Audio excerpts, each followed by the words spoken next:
네, 여러분들 반갑습니다. 오늘은 기대 이상의 은혜, 복음이라는 제목으로 함께 말씀을 나누겠습니다. 우리가 믿는 복음은 무겁고 딱딱한 교리를 넘어섭니다. 우리의 삶을 안아주는 따뜻하고 위대한 사랑의 이야기가 아니겠습니까? 어떤 이들에게 복음은 무겁습니다. 딱딱하다고 예수 믿는 것이 두려운 심판처럼 느껴지는 사람도 있습니다. 그러나 진짜 복음은 인간이 기대한 것 그 이상의 더 좋은 것을 주시는 하나님의 배려입니다. 여러분 아이스크림 좋아하십니까? 아이스크림 위에 초콜릿이 덮여져 있습니다. 기대 이상의 맛, 더 좋은 것이 아니겠습니까? 그러므로 복음은 의무가 아닙니다. 우리를 향한 거부할 수 없는 따뜻한 환대입니다. 우리의 기대는 뭡니까? 죄의 용서와 구원을 우리가 기대하죠. 기본적인 은혜입니다. 그러나 하나님은 풍성한 사랑까지 더해 주십니다. 성령의 내주하심과 영원한 생명까지 주십니다. 그러므로 이 복음이라는 것은 기대 이상의 은혜입니다. 완전히 새롭게 변화되어 기쁨이 넘치는 삶, 이것이 복음으로 살아가는 삶입니다. 여러분들의 삶 속에 영원한 생명이라는 달콤함을 주시는 그 복음, 하나님의 사랑이 넘치기를 바랍니다. 그러면 우리 생명의 복음이란 뭘까요? 복음이 뭘까요? 이 복음은 두 가지를 꼭 기억하셔야 됩니다. 첫 번째는 무엇을 믿느냐, 누구를 믿느냐, 그리고 그 주님이 무슨 일을 하셨느냐, 이것이 복음입니다. 예수 그리스도가 누구신가, 이것을 믿는 것이 복음의 첫 번째 문제입니다. 두 번째는 그 예수님이 무슨 일을 하셨는가, 그것을 우리가 잘 살펴볼 필요가 있습니다. 우리 예수님은 창조주이시고 구원주이신데 가장 낮은 곳으로 찾아오셨습니다. 인간의 절망 속으로 찾아오셨습니다. 요한복음 1장에 이런 말씀이 있죠. 예수는 단순한 성인군자가 아니라 인간의 한계를 초월한 생명의 주관자이시다. 그래서 예수님이 하나님의 아들이라는 사실이 전제될 때 우리의 구원을 흔들리지 않는 반석 위에 세워지게 됩니다. 그러므로 예수가 누구냐? 그 예수님이 하나님이시요 하나님의 아들이심을 믿는 것, 이것이 복음입니다. 우리 시대의 지성이라고 했던 이 이어령 박사가 있죠. 그분이 회심하게 된 계기가 있었습니다. 우리나라 최고의 지성이라고 했는데 딸의 실명 사건과 외손자의 질병 앞에서 철저히 무력함을 느끼게 됩니다. 그는 욥기를 통해서 자신의 언어를 버립니다. 그 천상의 언어를 얻게 됩니다. 그리고 절대자 앞에, 예수 앞에 무릎을 꿇게 됩니다. 그는 이렇게 고백합니다. 예수는 위인이 아니라 생명과 죽음을 주관하시는 하나님의 아들입니다. 이렇게 고백하게 됩니다. 여러분, 인간의 힘으로 해결할 수 없는 절망 끝에서 진정한 평화는 생명의 주관자를 만날 때 시작이 됩니다. 그러므로 우리가 주님을 만나면요, 완전히 새로운 피조물이 됩니다. 과거를 청산하는 거죠. 세상 죄를 지고 가는 하나님의 어린 양이 우리의 죄를 완벽하게 제거해 주셨습니다. 그리고 우리는 미래의 힘을 얻게 됩니다. 성령의 부으심으로, 성령을 믿음으로, 성령의 세례를 받음으로 이 세상을 이기고 살아갈 힘을 공급받습니다. 미래의 힘과 평안이 우리 속에 들어오게 되는 것이죠. 19세기 미국 법정에 이런 이야기가 있었습니다. 어떤 사람이 빵을 훔쳐 먹다가 재판을 받게 됩니다. 판사가 선고합니다. 절도죄 기소가 됩니다. 법의 공의를 지키기 위해서 판사는 정확하게 $10의 벌금을 선고합니다.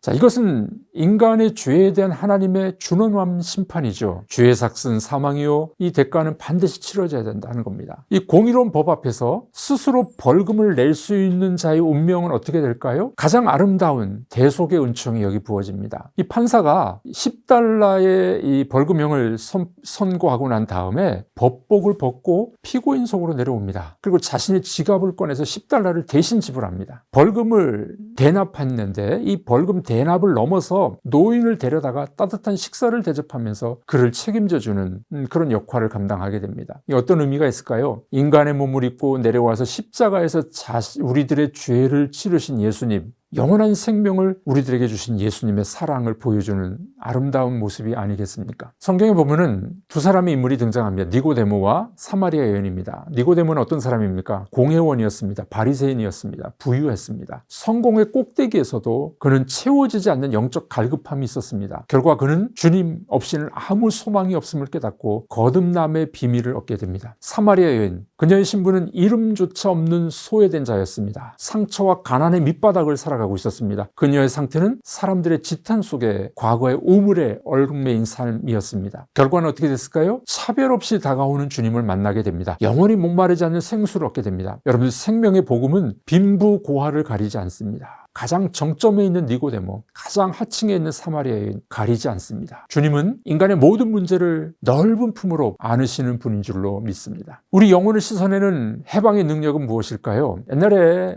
닉슨 대통령 워터게이트 사건이 있었죠. 그 워터게이트 사건 때 국무위원으로 있었던 이 찰스 콜슨이라는 사람이 있었습니다. 그 일로 인해서 함께 그는 감옥에 들어가게 됩니다. 권력이 참 허무함이었었죠. 그러나 그는 감옥에 들어가서 예수 그리스도를 만나게 됩니다. 예수님을 영접하게 됩니다. 여러분들, 복음의 능력은 뭡니까? 어떤 사람이든지 어떤 환경에서든지 복음을, 예수를 만나면 변화가 일어납니다. 그는 출감하고 난 다음에 교도소 선교회를 설립합니다. 사회에서 가장 참혹한 곳에 있는 사람들, 소외된 사람들의 인권을 위해서 평생 수고하는 사람으로 바뀌게 됩니다. 이 복음의 능력입니다. 사랑하는 성도 여러분, 우리는 하나님의 걸작품입니다. 우리 보통 이런 말을 하죠. 오직 믿음으로 구원받는다. 이신칭의 행위가 아닙니다. 하나님의 전적인 은혜가 필요합니다. 그러면 올바른 관계가 회복됩니다. 하나님께서 우리를 자녀로 삼으셨습니다. 우리를 책임져 주십니다. 좋은 관계가 만들어집니다. 그리고 사랑의 시선으로 우리를 바라보십니다. 비록 우리가 연약하고 부족해도 하나님께서는, 하나님의 눈에는 사랑의 콩깍지가 쓰여져 있어요. 우리를 우주에서 가장 귀한 작품으로 바라보시게 됩니다. 그러므로 오늘 우리는 나 자신을 향해 선포하십시오. 나는 하나님의 걸작품이다.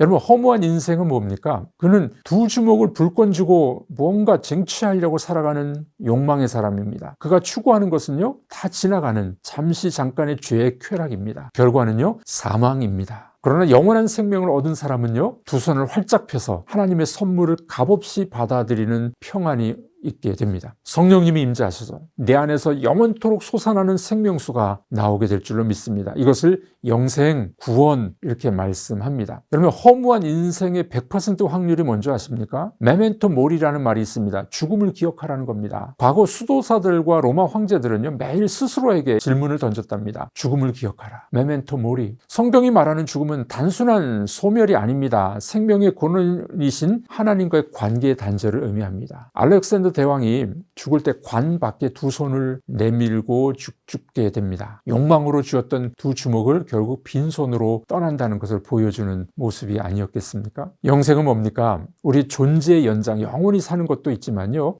생명의 연합을 말합니다. 풍성한 생명을 말합니다. 단순히 오래 사는 것만 이야기하지 않습니다. 하나님의 기쁨과 능력과 사랑과 임재를 이 땅에서부터 깊이 체험하는 것, 이것이 바로 영생입니다. 하나님의 생명이 우리 속에 들어옴입니다. 에이즈에 걸렸던 10대 소년이 죽게 됩니다. 수혈을 잘못 받아서 에이즈에 걸렸죠. 이 10대 소년은 죽음 앞에서도 미소를 지으면서 이 세상을 떠나갑니다. 왜 그랬을까요? 질병이 빼앗을 수 없는 영생의 선물과 천국 소망을 소유했기 때문에 그러합니다. 여러분, 모나리자의 엷은 미소를 알고 계시죠? 그러나 다빈치의 마지막 미소는요, 이런 거였다고 합니다. 죽음 직전에 세례를 받은 다빈치, 영생을 선물로 받은 후에 결코 잊을 수 없는 영원한 행복한 미소를 짓고 떠났다고 합니다. 우리에게도 덧없는 사라지는 미소가 아니라, 모나리자의 엷은 미소가 아니라 영원히 평안의 미소가 있기를 축복합니다. 하박국 선지자는 이렇게 질문하죠. 왜 의인이 고난받고 악인이 형통합니까? 가장 어두운 시대를 살았던 선지자의 외침이었습니다. 하나님의 응답은 이겁니다. 의인은 믿음으로 말미암아 살리라. 일시적 고난 속에서도 불순물이 타버린 순금처럼 우리의 신앙은 더욱 정결해집니다. 그러므로 여러분들, 억울함과 슬픔 속에서도 절망하지 마십시오. 하나님은 시련을 통해 우리의 믿음을 우주에서 가장 순결하고 빛나는 것으로 재련하십니다. 이민재라는 청년이 있었습니다. 캄보디아 단기 선교 중에 바다에 빠진 아이를 살리고 자신은 희생된 청년이었습니다. 아들의 장례식장에서 아버지가 예수님을 믿는다면 무슨 일이라도 하겠다던 아들의 평소의 기도의 제목이 유서로 읽혀지게 됩니다. 그 자리에서 아버지는 눈물을 흘리고 예수 그리스도를 영접하게 됩니다. 이 아들은 비록 자기는 죽어갔지만은 물에 빠진 아이를 구했습니다. 또 아버지도 구원하는 역사가 일어났던 겁니다. 여러분, 우리의 희생과 헌신, 심지어는 작은 슬픔조차도 누군가의 구원의 역사를 이루는 아름다운 복음의 씨앗이 되어야 되지 않겠습니까? 우리는 그리스도를 나타내는 통로입니다. 나의 삶을 통해 직장이나 학업이나 육아를 통해서 내 삶을 통해 그리스도를 나타내는 여러분들이 되시기를 바랍니다. 우리 삶 속에 복음의 온기를 채웠으면 좋겠습니다. 나는 예수님을 단순히 지식으로만 알고 있는가? 아니면 내 삶의 모든 짐과 죄책감을 다 담당하신 구세주로 온전히 믿고 있는가? 두 번째 질문입니다. 나는 하나님의 걸작품이다 하는 말씀을 믿고 있는가? 세 번째, 한 주 동안, 아니 내 일생 동안 다른 사람에게 아이스크림 위에 초콜릿처럼 기대 이상의 사랑과 배려를 전할 수 있는 우리의 삶이 될 수 있겠습니까? 가장 아름다운 대신의 사랑이 오늘 여러분들의 삶을 영원히 감싸기를 축복합니다.